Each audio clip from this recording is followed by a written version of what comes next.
রাতের 3/2 পার হলে আল্লাহ তাআলা সপ্তম আকাশ থেকে প্রথম আকাশে নেমে আসেন। নেমে এসে বলেন, মায়া ধনী ফাস্তাজিবা লাহু, কে আমাকে ডাকে আমি তার ডাকে সাড়া দিব, বললে আমি শুনবো। মায়া শুননি ফাতিয়াহু, কে কি চায়, যে যা চায় আমি তাকে তাই দিয়ে দিব।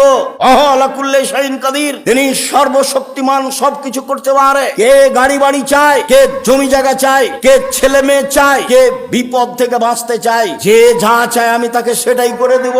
মায়াস্তাগফিরনি ফাগফির লাহু, কে আমার কাছে ক্ষমা ভিক্ষা চাই আমি তাকে ক্ষমা করে দিব।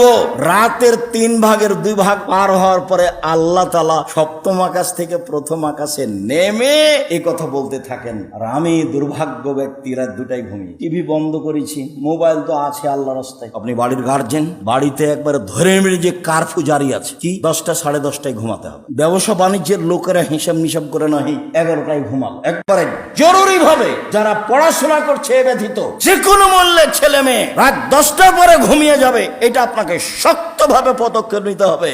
একরাহুল কালামা বাদালে শাহে, এশার সালাতের পরে আল্লাহর নবী কথা বলা ঘৃণা করতেন।